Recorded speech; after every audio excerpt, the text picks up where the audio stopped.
Welcome to another practice question of heights and distances. This is the 38th question in the series. I will strongly urge you to go back and watch the previous 37 videos. The link to the entire playlist is down there in the description for your reference. ध्यान रखिएगा, ये question पूछा गया था CBSE exams of 2004 में, इसलिए इस channel पर हम आपके लिए पुराने सालों में पूछे गए सारे क्वेश्चंस और NCERT टेक्स्ट बुक के सारे क्वेश्चंस को सॉल्व करते हैं. तो प्लीज़ वीडियो सोल्यूशंस को अपने फ्रेंड्स के साथ शेयर कीजिए और चैनल को ज़रूर सब्सक्राइब कीजिए. चलिए अब जल्दी से इस क्वेश्चन को सॉल्व करते हैं. क्वेश्चन कहता है कि from an aeroplane vertically above a straight horizontal road. Okay, from an aeroplane, ये हमारा एरोप्लेन है. ओके, इस पॉइंट को मैं ए कह देता हूँ. Vertically above a straight horizontal road, और ये मेरी रोड है. ओके, ये मेरी रोड है. The angle of depression of two consecutive milestones. Okay, the angle of depression of two consecutive milestones. तो एक माइलस्टोन का जो एंगल ऑफ डिप्रेशन है वो है अल्फ़ा. अगर ये एंगल अल्फ़ा है तो ये एंगल भी अल्फ़ा हो जाएगा. ओके, और दूसरे माइलस्टोन का जो एंगल ऑफ डिप्रेशन है वो है बीटा, और अगर ये बीटा है तो ये भी बीटा हो जाएगा. Okay, show that the height in miles of the aeroplane above the road is given by this expression. Okay, अब ध्यान से देखिए, ये हमारा एरोप्लेन है. ये मैंने एक लाइन बनाई है रेड, जो कि एक माइलस्टोन है.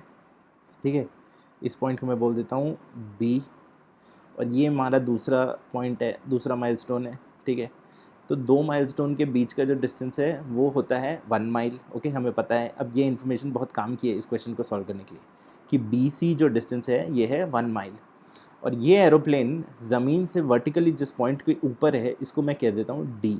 ओके, इसको मैं कह देता हूँ D. अब हमको पता है कि B से C का जो डिस्टेंस है ये है 1 माइल, 1 माइल, क्योंकि ये एक माइलस्टोन है. अब अगर ये जो डिस्टेंस है इसको मैं x कह दूँ, तो ये जो डिस्टेंस है, जो बचा हुआ डिस्टेंस है BD, ये क्या हो जाएगा? ये हो जाएगा 1 माइनस एक्स.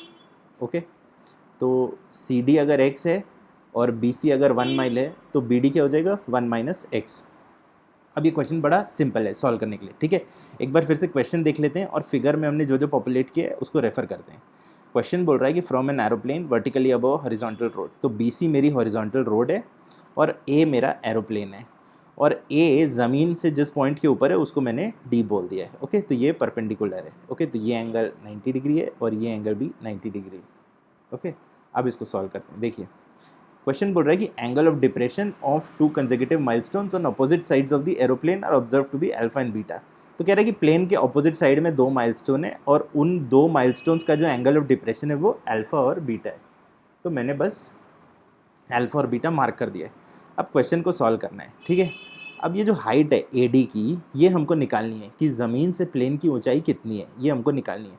तो ये जो हाइट है इसको मैं बोल देता हूँ h. हमारा आंसर एक्चुअली आएगा, h की वैल्यू निकालनी है. ठीक है, h की वैल्यू हमारी ये प्रूफ करना है हमको. ओके, अब देखिए, अब इस क्वेश्चन को कैसे सॉल्व करते हैं. कुछ भी नहीं है, मुझे h की वैल्यू निकालनी है tan अल्फ़ा और बीटा के टर्म्स में, जो कि आ जाएगी, बिल्कुल दिक्कत नहीं है. पर मुझे x नहीं पता है, इसलिए मुझे ट्रिग्नोमेट्री लगा के x को एलिमिनेट करना है.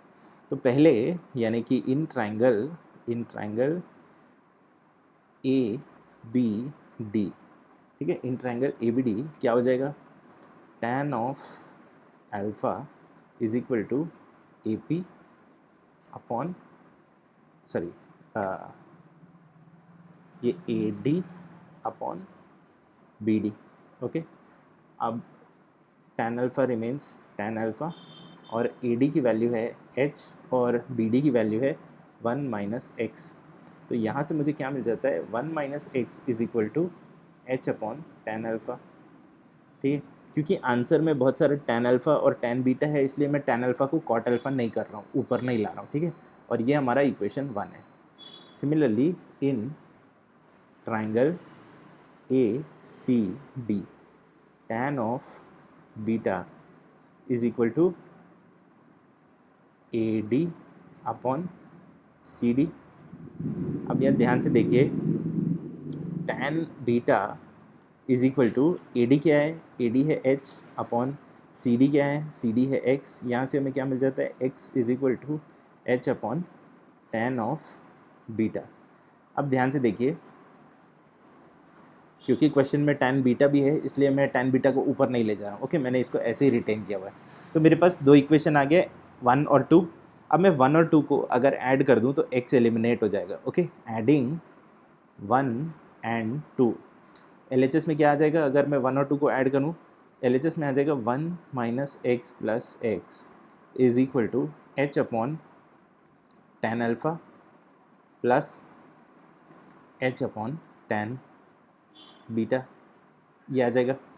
अब देखिए LHS में क्या हो जाएगा, x और x कैंसिल हो जाएगा, 1 बचेगा इज इक्वल टू h को अगर मैं कॉमन ले लूँ तो मुझे बचेगा 1 upon tan alpha plus 1 upon tan beta, ये बचेगा।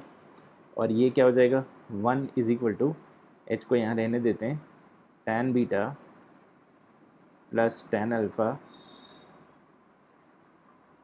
Divided by tan alpha multiplied by tan beta. ठीक है, अब h को इस साइड रखते हैं और बाकी सबको इस साइड ले जाते हैं। जब इस साइड ले जाएंगे तो क्या होगा, h is equal to tan alpha into tan beta whole thing divided by, ये नीचे आ जाएगा, tan alpha plus tan beta. यही हमको प्रूफ करना था इस क्वेश्चन में, यही वो पार्ट है जो हमको प्रूफ करना था। I hope you found this solution useful. Please do like, share, comment and subscribe. In case you want me to solve any other questions for you, do put down your queries at the WhatsApp number mentioned in the description. Till then, keep working hard, keep practicing hard. Cheers and God bless.